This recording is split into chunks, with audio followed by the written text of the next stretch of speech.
everyone, Tyler here again, and today I'm bringing you the next part in our Tyranid Tactica series. So you might be wondering why I have all these models lined up like this, so the reason is, first thing we're going to talk about, we're looking at Tyranid Tactica actually with Tyranids instead of just talking about the theory, as I have in my previous videos, is that we're going to go over list building. So the first part in our series here is going to be list building. Next we'll go into deployment, and then we'll get into more specific tactics and how to use certain models and that sort of thing. So first up we'll talk about list building, and I will go over too, there will be more in-depth list building, say battling Tau, Eldar, and it isn't just for tailing, but I'm going to talk in general, just tactics and how to prepare for against certain opponents and what units might work well, what units maybe should you save for other armies and opponents. So starting out, we'll obviously take a look at the HQ. And also too, just a note here, when it comes to list building, there's tons of programs you can use to help you build lists too, if you, like literally for making the list. I use Battlescribe myself.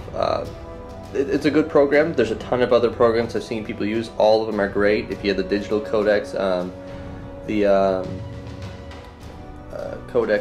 the digital codex list builder thing, from what I've seen, it looks excellent. It's obviously all up to date with your army and everything, so use whatever you're comfortable with. I'm not saying there's a best or not saying there's a worst or anything, so just check out online. I'm sure you can find some just to use, but I've used Battlescribe and I have enjoyed that one, so it's great, and it's updated frequently. It's user updated too, so the community updates it, so it's great. Alright, so things to talk about when we're building lists. We're going to go over HQ first here, then elites, troops, fast attack, and heavy support. Now I know there's a ton of models I don't have, so I will talk about them briefly, but I just gave a display of the models I have. And this too is also my own opinion and my experience playing Tyranids. So if you have anything else that you feel that I missed or should be added, please toss in the comments. This is a discussion to help newer players, maybe help some experienced players who have thought of some things. And also too, it helps myself if you guys give some feedback back as well, so that way I can learn some more too based on everyone else's experiences. So starting out, here we go, HQ.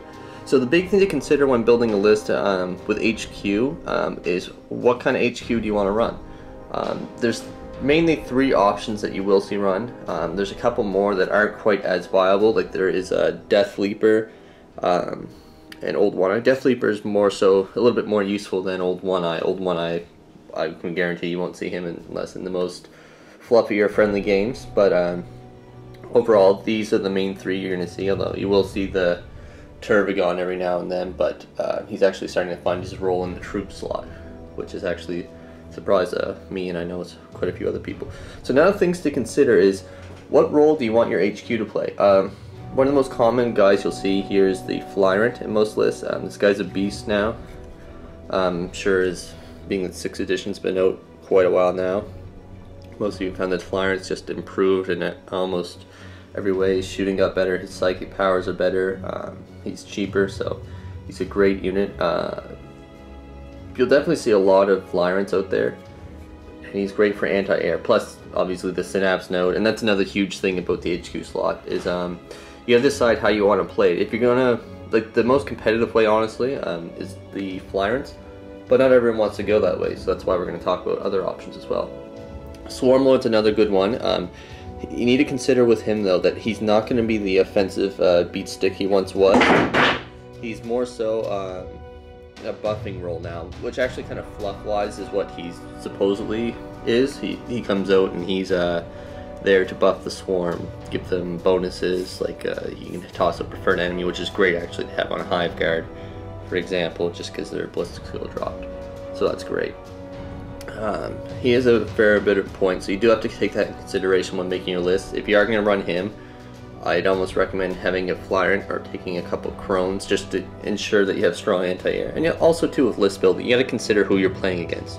So in this video we're talking about generals. I'm not talking about specifics, like against specific armies. So this is just kind of a general overview of what to consider for each slot and what options you have. Then there's also the Tyranid Prime. He's a bit more costly than he was, but he is one of our cheaper options for Synapse node, plus you stick the Norn Crown on him. then you can actually have quite a solid synapse area with him.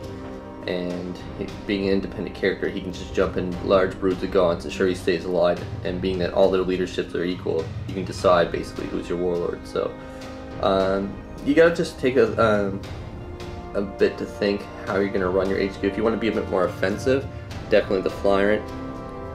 If you want to toss out buffing powers and still have a strong close combat unit, the Swarm Lord definitely. But the one thing you do have to consider is he does need a fair amount of guard to keep him alive. I unfortunately only have one of the older ones right now. I definitely plan on getting some more. It's not a high priority because I don't use him too often, but definitely want more for the times I do use him to make sure he stays alive.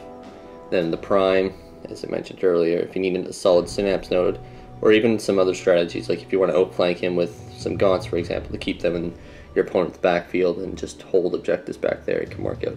So you just need to think of how you're going to play your HQ slot. So moving over here, we have the elites. I know I don't have all of them here. Missing out the most important one, the Venomthrope, which I'm actually really aiming to try and get 3 of those in the near future. But so then you have the Zoanthrope and Hiveguard. Now the things you want to think about with them is Hiveguard obviously is a bit more offensive.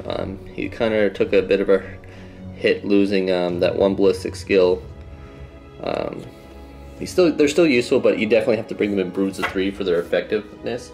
And Zoanthropes are great too, being that they're synapse and they can fill a bit of an offensive role as well as defensive, so they can sit back in your backfield and hold objectives there.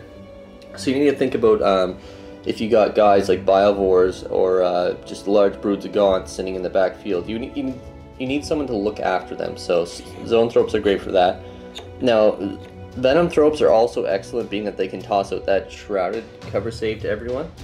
So having them, it definitely opens up how you can play a lot more. So they're great for more of offensive armies too, as you're moving up to ensure that your swarm makes it up there alive.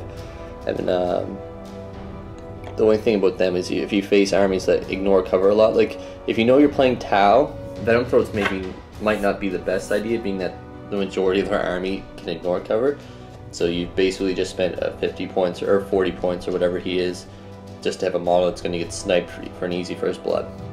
So you do have to take in consideration who you're playing against. Like if you're playing against Imperial Guard, it's probably a bit better, being that they don't have too much stuff that ignores cover, so you'll definitely get their use of the Venomthropes. So definitely look to see me purchasing some of them in the future, so hopefully I'll have some of them in the bat reps so you can see how they work. So that's the elite side and some of the considerations you have to take in when building a list. So now looking at your troop slot. I put out the main troops here. I obviously left out Rippers because honestly they're pretty useless, but if you enjoyed running them, go for it. So first up, the main troop that you got, Termagants. These are probably going to be the most commonly seen troops, being that they're cheap and you can flood the board with them. Hormagaunts are great as well, but you need to decide which type of swarm army you're going to go for, if that's the style of army you want to play. Termagants, you can get more bodies, but they can't get across the table quite as quick as Hormagaunts, which is one of their huge boosts, so they can quickly cover ground. They even go over for objective holders too, so that's great. Now with Termagants, you got to decide if you want them to be objective holders in the back, or if you want them to be a bit more offensive as well. You can stick in Devours, and being that we can mix and match now, you can kind of make them a little bit more offensive and be able to take out, say, any outflanking troops that come in the back, trying to steal your objective. So you have to keep that in consideration as well. Flesh Borers are usually what I roll with. I'm not a huge fan of the other weapons. I'll definitely give them a shot every now and then, but you just gotta, I don't know, I'm pretty partial to the Flesh Borers myself. I like that they're strength 4, so I play Eldar and Tau in armies a lot, so the chance my Termagants actually get to shoot, it's pretty effective compared to the strength 3. But they are twin link save. I'm talking about Spine Fist as well, so. And the other troops options we got here is Gene Stealers. These guys they do have their uses. You need to decide now, like when you're building your army too, you got to decide if you're going to go swarm, maybe a monstrous creature army, or if you're going to go more of an elitist army. By that I just mean like not loading up on your elite slots, but not just having monstrous creatures, but having more units that work strongly together. It depends on your definition of elitist, I guess, but anyway, that's what I think of when I think of elitists. So with Gene Stealers, if you're going to use them, you got to definitely think of them as more defensive objective holders, being that they can infiltrate up, outflank as well. So you can get them into the backfield, and they can sneak around and hopefully steal an objective. Being that they don't need synapse, that's one of their best boosts, but they are kind of costly, and sticking a Broodlord with them is great as well, because a Broodlord honestly is pretty durable. So Gene Stealers you probably won't see in too many lists, but if you are going to run them though, just take in consideration that you won't have the swarm of Gaunts to bubble wrap some other units in addition to Venom Throats. They can provide good cover saves to, say, Warriors, for example. So you do have to keep that in consideration if you run them, that your primary force might be a bit weaker, being that they will outflank, if they're outflanking, so target priority is a huge thing you have to take in consideration as well. So taking a look at the Tervigon next. This guy is a solid troop choice. I'd recommend him in most lists. I'd say you want to be at least 1,500 points or higher to see this guy as a troop. That's not a guideline, like a set guideline to follow, but in my opinion, I probably wouldn't run him in lower points than that. I don't know, I might give him a shot. It's just the Gaunt tax is the huge thing. And the thing that you need to consider with him is running him and, say, a bunch of Gaunts. If you're planning on using him as your backfield Synapse node, you might be a little bit cautious and stick regen on him. Reason being is that if he dies, he's going to take a lot of Gaunts down, as I'm sure you've seen in one of our bad reps. It pretty much screwed me over, but I mean, it was an instant kill shot, so who could have seen that coming? But if he does die though, like if he is open to heavy fire, then it's definitely a risk. So like building list, you could consider taking some Hormagaunts even, to sitting back with the Tervigon and maybe using the Gaunts to move forward. That way, if the Tervigon dies, your Hormagaunts might run. So that's just a couple things to consider when making the list. And also, Warriors are great too if you just need a Synapse node. Now they're not an offensive unit anymore. They're primarily a defensive and back to midfield Synapse nodes now, and they do have their uses if you give them Barb Strangler just to kind of dish out pinning checks here and there. So those are the roles of the Warriors basically. You can try and fill them out in different roles. I haven't had much success with that, but I'll usually use them as a backfield Synapse node. That way I like moving up to the midfield with my Zone Throats, to kind of trying to hunt tanks down or take out elitist infantry that have like +3 saves, like Warp Spiders or things like that I normally face. So that's the role I use Warriors for. So if you're going to take them, you definitely need to consider what you're going to use the Warriors for and dedicate them to that role on the table. So going over to our next slot is the Fast Attack slot. So Fast Attack slot, I didn't put out Spore Mines. They're okay, but I honestly wouldn't take them as a fast attack choice, being with what's contending with them. So here I have Gargoyles. Now if you're going to take Gargoyles, you need to at least bring Broods of 15, at least in my experience, because Gargoyles, no matter what role you want to try and use them for, they're going to fill out the role as being a screening unit more than anything. So their job is just to protect the front units and move up quickly, get in the enemy's face really fast, and just help take the heat off more of your important monstrous creatures, like say if you run in Swarmlord or that Carnifex Brood coming up. So they're just to take heat off your swarm. So, and their instinctive behavior is hunt, which isn't actually as bad as say lurk, so it's not like they're going to be running away or feeding on themselves, but going to ground with them can be bad, but you can always just run up a Synapse unit. The other choices here, we got the Crone and Raveners. Raveners aren't that great of a choice, being that it kind of hinders your list a bit in how you play. Being that they're feed units for instinctive behavior, you want to try and keep them in Synapse, and where they move 12 inches, being that they're beasts, they can quickly get out of Synapse range. Now if you have a Flyrant, this probably isn't as big of an issue, or if you have say Tunneling Trigon Prime or Tervigon, say with Dominion or even with the Norn Crown, just to boost that Synapse range a ton. But you do, like, if you are going to use Raveners, you don't build your list around them, but you do want to keep in mind, how am I going to keep these guys in Synapse and ensure that they're effective? Because they are 90 points, and you don't want to just spend that points and just have these guys charge up the table, hurt themselves, be weak, and then not actually take out their target. So you do need to keep that in mind on how you're going to play your Synapse. Looking at the Crone, it's a pretty solid choice. I've only used him in one game, but I've read a ton of battle reports. This guy's extremely effective on the table. Using him, you probably want to use him in addition to Flyrants. They definitely have some great synergy there, being that you're giving the opponent some tough choices, like do they shoot at the Crone, or do they shoot at the Flyrant or dual Flyrants that are coming at their face. So It gives them a lot of tough choices, and these guys are great too if you want to consider some strong anti-air. These guys are solid to have on the table, in addition to the Flyrants. So, if anti-air is a concern when building your list, definitely give the Crones a consideration. So let's look at the fast attack slot. There is a Harpy as well. I don't have the model for it, but honestly, if you're going to be taking Biovores, which we'll talk about next in the heavy support slot, Harpies aren't too great of an option, being that they're more of an anti-infantry role. But if you've already got those areas covered, then you're pretty much good to go. So moving over to our last section, we got the heavy support slot. This slot here is probably the most contended for slot with all the models it has in contention there. So you really got to just think about what the rest of your list, like what roles are we going to fill out here.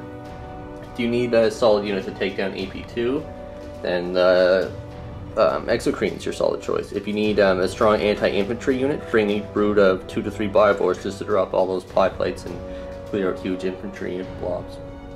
Do you need just a solid beat stick unit to charge at the table? Well, Carnifexes are the way to go. Stick the Devourers on them, that's 36 strength 6 twin link shots, which is pretty heavy. And then not to mention if the Carnifex get in close combat with you, generally most things aren't going to live, being that they're strength 9 and they get D3 hammer wrath attacks to that. They're going to generally kill most vehicles, and most infantry will probably be insta-killed by them. But I'm saying most, you never know. So, and adrenal glands are a good consideration on them as well. And also too, if you want more anti-infantry, plus just a solid line breaking unit, the Tyrannofex is the way to go with the acid spray. So he can clear off a lot of infantry, plus with the 2-up save, he can just kind of charge at the table and get you the line breaker. And there's also the Trigon. Trigon isn't as effective in this codex. Trigon Prime definitely has some roles, so if you need, say, some backfield synapse and you're not running a Flyrant, or if you have a different role for the Flyrant, instead of jumping right in the back of the enemy's deployment, you could send a Trigon Prime in, so it's a backfield synapse node that you can get. The only thing is you can't guarantee if it'll come in turn 2, so that's the only risk with that. And Molochs are good too, but you definitely need to run them in pairs, and they're more for anti-infantry against stronger units, say that have a 2-up save, or just breaking large infantry packs. So you definitely need to consider, if you have a ton of anti-infantry already, like you got, say, brood of 3 Biovores, a Tyrannofex, maybe a Moloch wouldn't be the best choice. Maybe taking a brood of 3 Carnifexes would have worked better, even just another Tyrannofex for the redundancy. And even taking 2 Molochs as well, because you definitely want redundancy with Molochs, just because they have the risk of not coming in. So those are some of the things you need to consider with the heavy support. Heavy support is definitely our most versatile slot. So you need to take a look at the rest of your swarm and decide, okay, what roles do I have left to fill?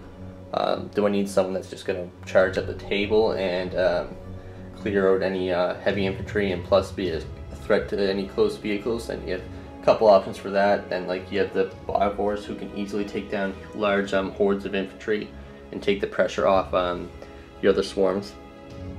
So those are some things to consider when making a list. Like again, as I mentioned, Tyranids are a force that relies on, we rely on a lot of synergy. I know the new codex doesn't have a lot of true synergy between a lot of the units, but it is a codex that's dependent on one another, literally, because you need synapse, and also too, just the way you play it. So I mean, if you're going to be running gargoyles, use them as a screen, run ahead, plan out how you're going to move your forces behind them.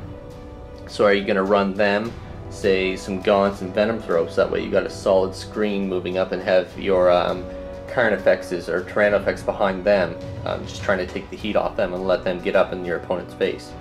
So things like that you need to consider. And if you're going to, like, say, run Flyrants, are you going to run Crones with them to take the pressure off them? Because losing a Flyrant is bad, but you need to accept there's a high risk of losing your Flyrants. But if played right, in addition to the Crones to take the heat off them, your Flyrants generally should live longer. So things like that you need to keep in mind, especially synergy, like talking on synergy between units.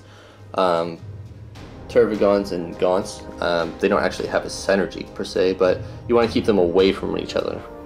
Like, I know it's kind of backwards when you think about it, but if you're going to be running a huge brood of Gaunts and you got, say, a Tervigon, and you know that you're playing, say, I guess it depends what kind of list you're playing with Eldar. I'm referring back to the game that I played. But like, if there's chances for the Tervigon to get taken out quick, you probably wouldn't want your only brood of Termagons, your huge brood of 30, to sit directly beside it. So you got to consider, okay, what else can I use for Synapse? That's where your zone throats could come in, or say that Tyranid Prime. So things like that, when you're building a list, you need to just keep in consideration. And also your point levels too. So if you're playing a larger point game, you can be a bit more flexible, especially if you're doing 2,000 points with double FOC. Tyranids are actually a lot more deadlier in higher point games, because being that we can't take allies or anything, we can take multiple sets of units. Like you could honestly take 3 Tyranids, which is just a menace to deal with on the table. Or you could even bring, say, like an extra brood of Biovores. Say if you got your Carnifex as your Tyrannifex and Biovores, but say you just wanted that extra set of pie plates, so there you go. So, or you even just bring more Crones or Harveys or whatever it is. So those are things to consider. Remember, these are all my opinion and my experiences when building lists. These are the sort of things that I think of when I'm playing. So like say I'm playing Eldar, I just look at things like who's going to be effective, like killing the infantry once I get those Wave Serpents pops. I would generally give that role to Biovores or the Tyrannifex, more so Biovores, being that they don't have to get close to those Blade Storm infantry. And things like that you need to consider, like especially when I'm playing Guard. I know Flyrants are going to be effective. The Vendetta is definitely a threat, but the Flyrants can get in there quick, hopefully pop a Chimera or 2 or just get in their backfield. Outflanking Turvagon's a nightmare for them, say if they got a gun line. Turvagon comes charging with a Thorax Swarm. Things like that can be deadly, or even Zone Throats are a special threat. With that Strength 10 AP2 Lance coming up the table, whereas the heat will be taken off them with the Flyrants there. So things like that you just definitely need to keep in consideration. Look at your local meta, know who you're going to be playing against. I'm not saying to tailor, because doing that, it might not be the funnest thing to do, but just keep in mind when you build a list, you want to build a list that's going to have some strengths on the table and have some strengths against opponents. And that's the thing with Tyranids, is they adapt to everything, of course, fluff-wise. So on the table, you kind of want to play that role a little bit too. So if you're playing someone, you generally want to put units that are going to have a role to fulfill on the table. So thanks for watching this. This is just an intro to building lists. We'll actually go over building, say, a list. We'll take a sample Eldar list Corey's made before, and we'll build a Tyranid list, keeping in mind the general stuff Corey brings. So we'll try and bring a list to say has some strengths against that won't get blown off the table by the Eldar. So look forward to more videos in the Tyranid Tactica section. I enjoy doing these. Please, if you have anything else to add, please comment. The more I can learn, the better I can play and improve my game. And I hope too, if you're new to the game, this gave you some ideas, or if you're experienced, maybe it helped you think of some things as well. So thanks for watching, please subscribe, and we'll see you in the next one.